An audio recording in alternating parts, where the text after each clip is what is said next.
A pergunta que não quer calar. Quem é que estava com a razão, João Calvino ou Jacó Armínio? Qual teologia é mais bíblica? Quem deve vencer esse combate? Antes de responder a essa pergunta, fique atento, fique atenta no convite que eu tenho para lhe fazer. O convite é que você também me siga no Instagram. E na descrição desse vídeo tem o link que você vai direto para o meu perfil do Instagram.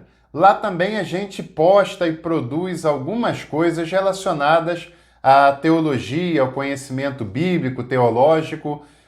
Postamos promoções, cursos, também os links dos nossos vídeos aqui. Enfim, tem várias coisas que nós também produzimos lá no Instagram e fica aqui o meu convite para você me seguir nessa plataforma também e o link está aqui na descrição desse vídeo.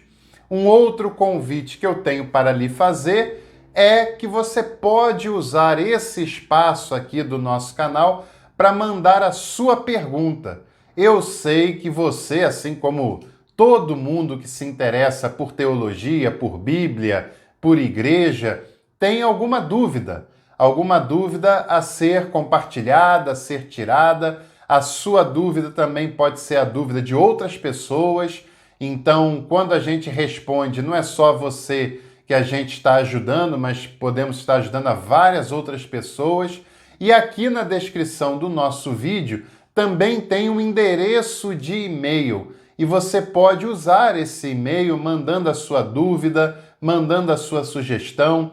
Se você tem alguma pergunta que você gostaria que eu respondesse no nosso vídeo, é só você enviar para o endereço de e-mail que está aparecendo na descrição do nosso vídeo e a sua pergunta pode ser selecionada para ser respondida aqui no nosso canal. E assim, claro, você também está colaborando com o nosso trabalho, com a nossa produção. Tudo bem?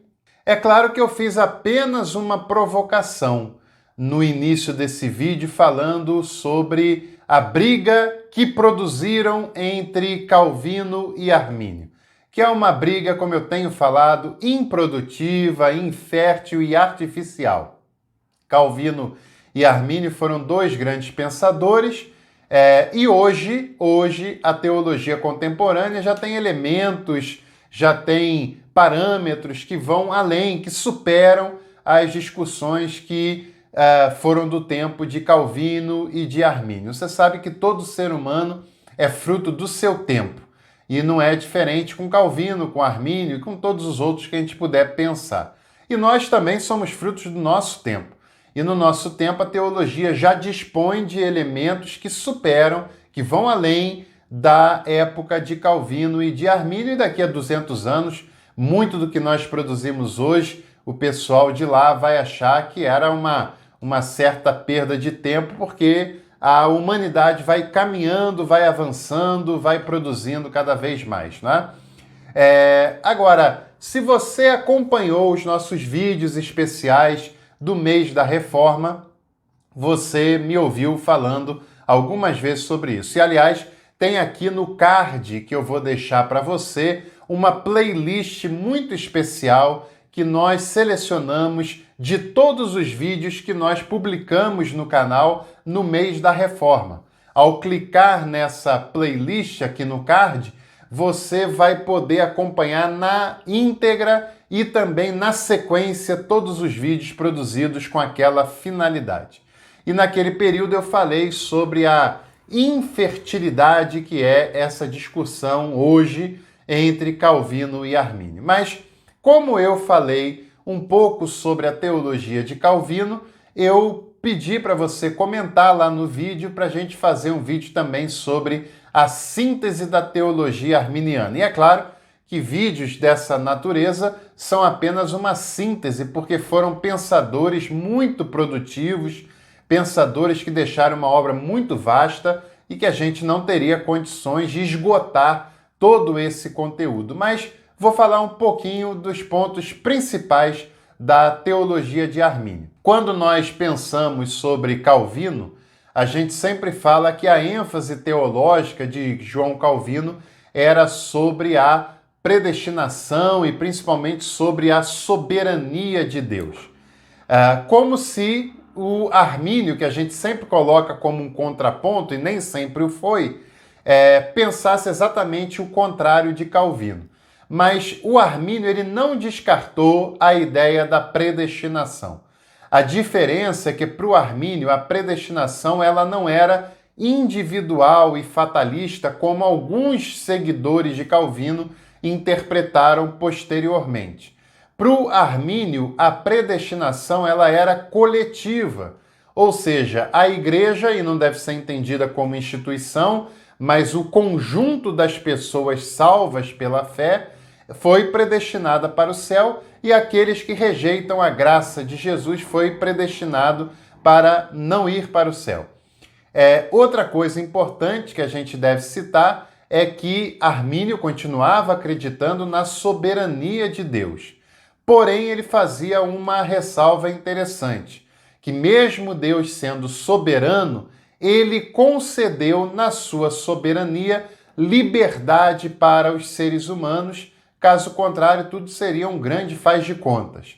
Então, no pensamento de Armínio, Deus é soberano e justamente por ele ser soberano, ele concedeu liberdade, livre-arbítrio, capacidade de escolha, de decisão para o ser humano.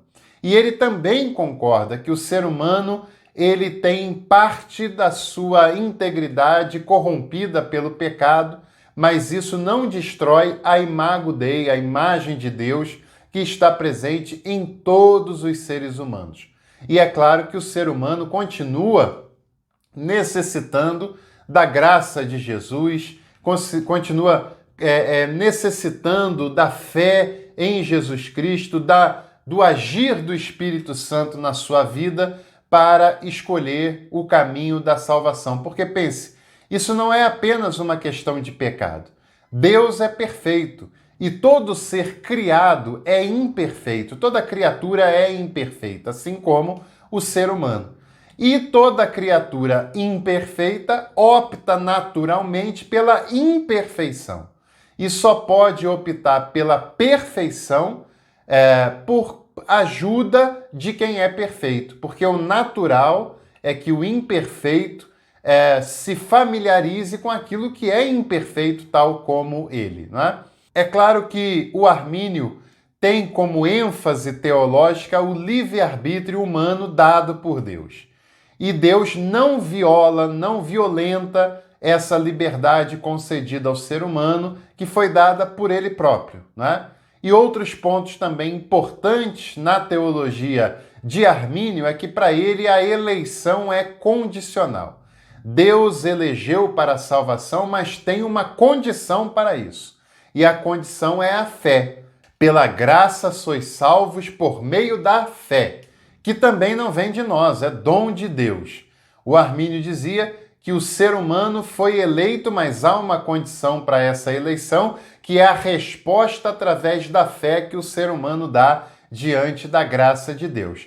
Graça essa que pode ser resistida, segundo os argumentos arminianos, porque Deus nos capacitou de livre-arbítrio, de liberdade.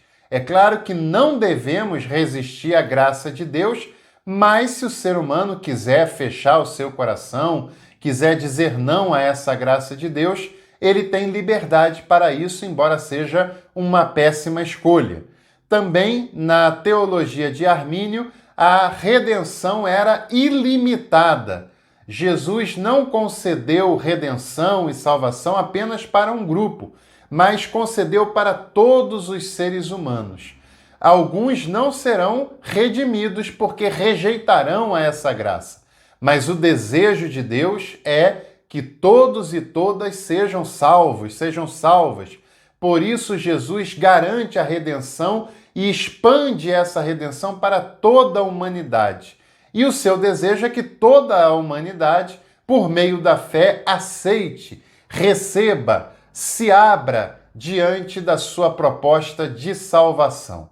E também um ponto importante na teologia de Armínio é que há a possibilidade de se perder a salvação, caso o ser humano seja iluminado, seja salvo e amanhã ou depois ele se feche em si mesmo e queira rejeitar a graça de Jesus que lhe é disponível. Também é muito importante a gente dizer que o Jacó Armínio vai causar influências em John Wesley posteriormente e que o próprio John Wesley vai se encarregar em pensar, em ir além em alguns desses elementos. E é claro que você nunca deve confiar integralmente na palavra de seguidores, porque os seguidores sempre desvirtuam os ensinamentos dos fundadores. Isso acontece com Armínio, com Calvino, isso acontece com o próprio Jesus, e os seguidores sempre vão por outro caminho, sempre acirram os argumentos que os fundadores não fizeram, e é sempre bom nós termos um certo cuidado diante da palavra, do posicionamento dos seguidores de algum fundador, como Jacó Armínio, por exemplo. E, aliás, é claro que o Jacó Armínio é a teologia central da maioria das denominações pentecostais no Brasil e também tem muito da sua influência nas denominações de origem metodista. E, aliás, se você quiser saber um pouco mais sobre a teologia das denominações pentecostais, você pode escrever aqui nos comentários desse vídeo as palavras teologia pentecostal. Se nós tivermos uma quantidade razoável de pedidos, nós faremos um vídeo falando sobre a teologia presente na maioria das igrejas pentecostais, e é claro que tem muito de arminianismo nisso também. E estamos chegando ao final de um vídeo. Não vá embora sem antes se inscrever aqui no nosso canal. Você também pode fazer uma contribuição usando a chave Pix, que é o endereço de e-mail que está na descrição desse vídeo, e contribuir, se você quiser, com quanto você quiser e puder, e com certeza a sua contribuição vai ser muito útil, muito bem-vinda para o canal. E, aliás, existem muitas maneiras de contribuir com esse canal. A contribuição no Pix, se tornar membro do canal e ter acesso a conteúdos exclusivos, se inscrever, compartilhar, deixar o seu like, são várias as maneiras de você contribuir com esse canal, e eu peço que você contribua de alguma forma para o nosso trabalho. Um abraço a todos e todas e até o próximo vídeo por aqui.